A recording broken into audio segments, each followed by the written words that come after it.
What up, my people, and welcome back to the National Review, powered by Football University.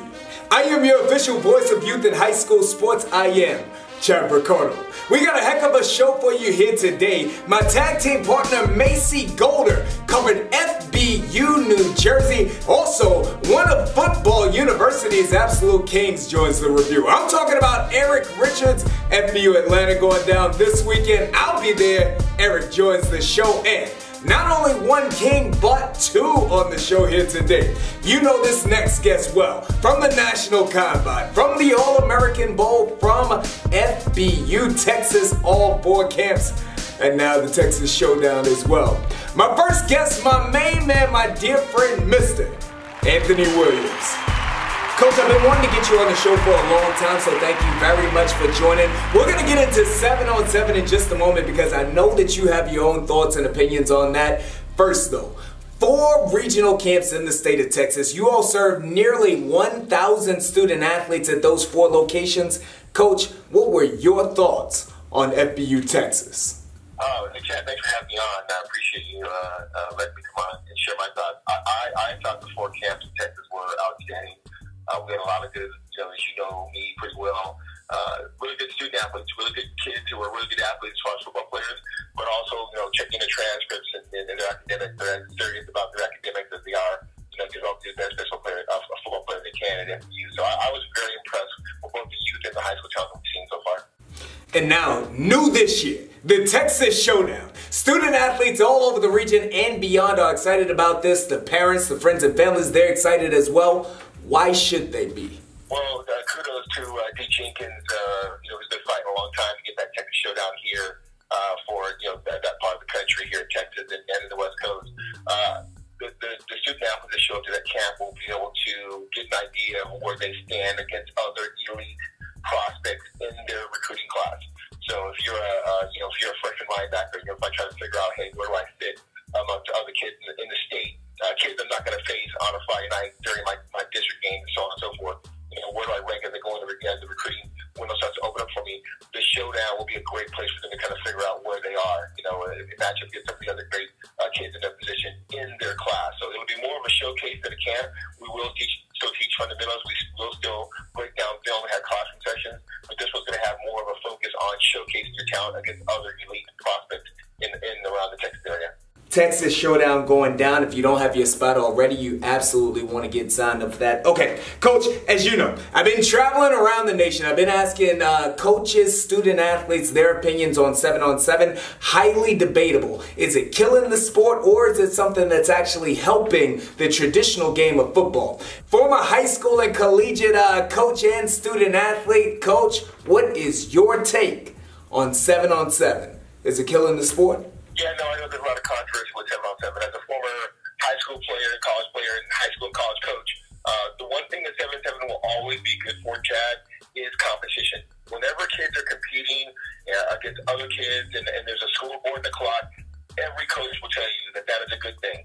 So as a baseline, the competitive side of it is good.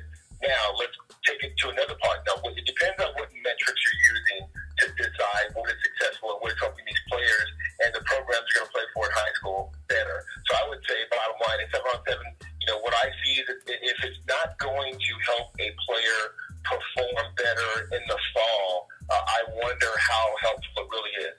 So, obviously with FBU, we are very big on technique plus talent, beat talent alone. If we're not seeing those kind of routes and those kind of things in the 7-on-7, where kids running proper routes, not running double moves and things like that.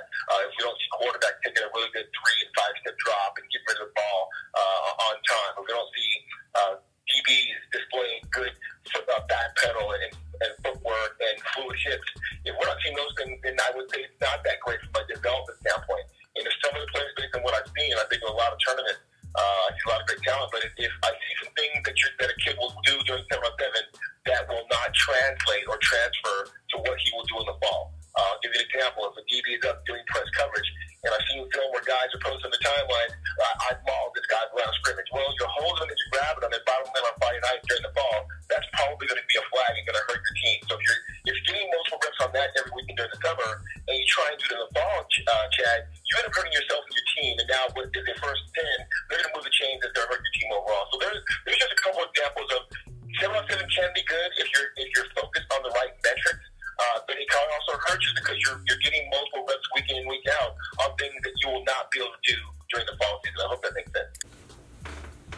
Okay, I want to get personal here. Now, based off of that response, another thing that brings a ton of emotions is spring tackle football.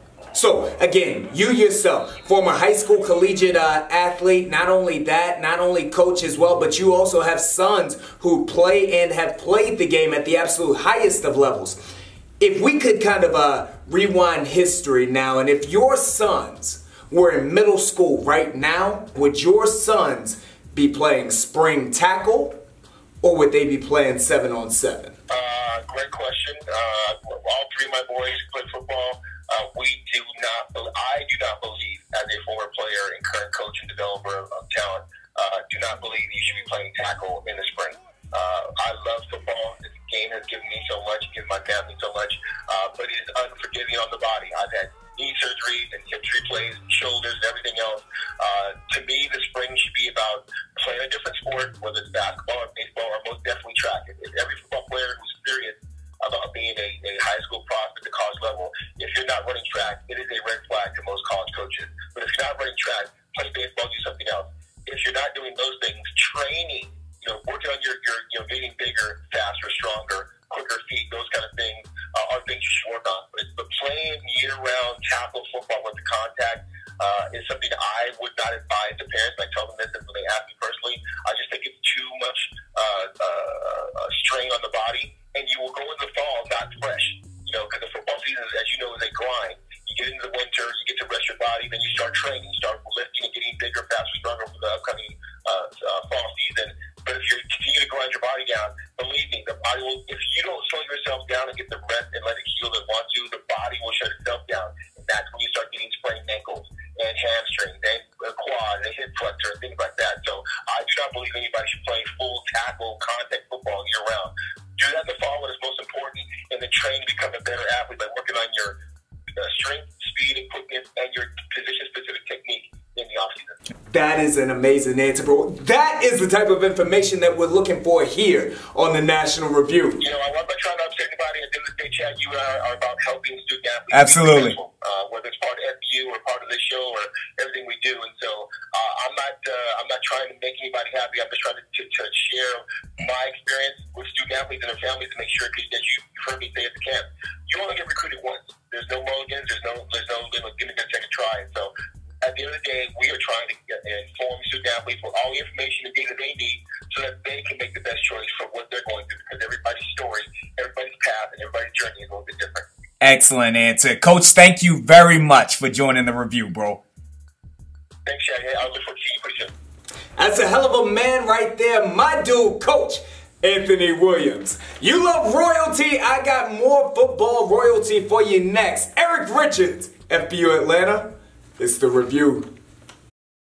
1, 2, 3, FP, I want to find out how good I am. Yes, sir! If you relax, you get blown out. Let's get it done! Let's get it done! What can you take advantage of right now? Again, come on. I can push myself way beyond what you think. Pressure technique. Bring it back. Fpu Atlanta going down this weekend. I cannot wait to get down to the A. I promised you football royalty. Joining me now, one of high school and youth football's gurus. Some call him the Godfather. I call him my friend, my man, Coach, Mr. Brother, Erik Richards. Good to hear from you, Chad. Man, it's been too long, brother. Look, I want to get your thoughts on Fpu Atlanta in just a moment. I know that a ton of exciting things are going down. Like I said, I can't wait to get into town. But first, I want to get your opinion on 7-on-7. As you know, just had Coach Anthony Williams on the line. He has his own very strong opinions. Seems like everybody has one. You, sir, how does Erik Richards feel about 7-on-7? Well, I mean, I think everything's good in moderation, right? The 7-on-7 game is what it is. It's here. It's here to stay. It's only growing. It's only going to dip on down into the younger age groups. We were just in L.A. at the camp a couple weeks back, and, they've got 3rd, 4th, and 5th grade teams formed out there. I think it can develop bad habits to the 11-on-11 game that we know that we play on Friday nights and Saturday afternoons? Absolutely, especially for quarterbacks. Do I think it's a good off seasoned trainer done in moderation? Yes, I do. I asked Coach Williams about this as well. Spring tackle, that's also highly debatable. It's often going down at the same time as 7-on-7. So if you, Erik Richards, had a son in middle school today, would he be playing spring tackle or would he be playing 7-on-7? Oh, definitely 7-on-7 because now Anthony and I are probably different on 99 things out of 100. Right. But that's what makes this world great. But I'm for one that you only have so many hits in your body. And that's actually that's what Coach said as well. He agrees with you. I didn't even know that. But I'm a big proponent of there's only so many hits, and that's why I was glad to see practices go to controlled hitting, time allotment, the game becoming a safer place, as far as practices go, because you can't bang like we did 20, 25 years ago. Kids are too big, too physical, too fast now to bang, 6 days a week, 3 hours a day. And then, oh my gosh, you start throwing spring in there. I'm just not a big proponent of it. It's just, it's too demanding of a sport physically to hit in the spring. So if you've got a athlete and you're deciding between 7-on-7 and spring tackle football, to me, that's no decision. Bro, that's 2 for 2. 2 football kings, 2 football royalty, pretty much saying the same thing. Word to the wise to all of our youth league coaches out there. Okay, Fpu Atlanta, again, you sir, czar, godfather of the game. Down there in that Atlanta region, you traditionally bring forth an excellent camp. Talk to me about some of the student athletes who have walked through the path through your doors. Well, we've had quite a few come through.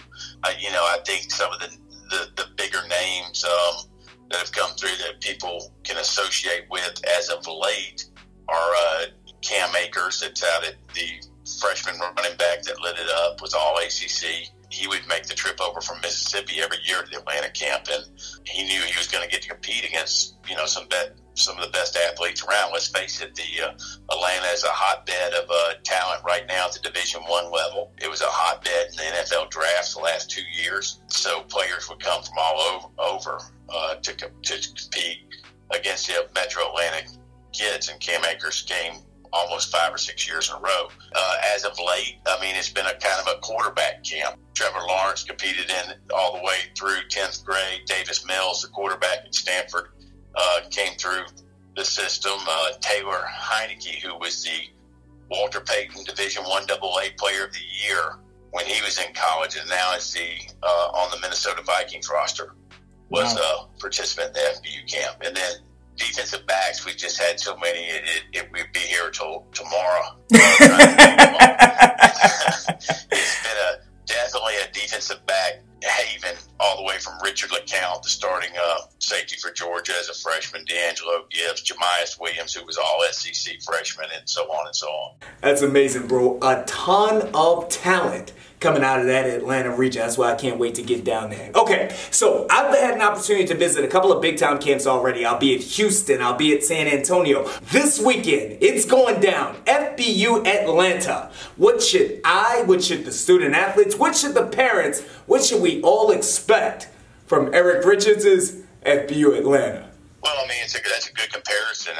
We know how serious Texas takes their football, and Anthony Williams, D. Jenkins, and Jay Whitehead and Chris Contreras do a great job of running those camps out of there. We're talking about 4 camps and even a 5th with the Texas Showcase in one state. It'll be similar to the Texas camp. I think we're a little bit unique to where we have other states coming in because right. we have so many neighboring states where Texas doesn't, with North Carolina, South Carolina, Tennessee, Alabama, Florida, all touching the borders. So there's going to be a lot of kids or athletes from different states down here competing, as well as the Metro Atlanta kids. We timed it this year. It's been historically a Memorial Day weekend camp. Given the aforementioned 7-on-7, Cam Newton's tournament has grown in from 8 teams to 50-plus teams this year, and he runs his on Memorial Day weekend. So I got with him earlier in the year, and we decided that we would back our camp up a week so that players that wanted to do both can absolutely make it happen. Well, listen, E, I definitely look forward to seeing you down there and seeing how we do it at FPU Atlanta. Good to see you, Chad. That's my dude right there. Erik Richards, FPU Atlanta going down this weekend. Cannot wait to get into town. Last weekend, FPU New Jersey. Macy Golder covered the event. We take a look at that next. It's the review. Drive home safely. See you next season. American Bowl is brought to you by Football University. FBU, bringing former NFL coaches and players from all around the country.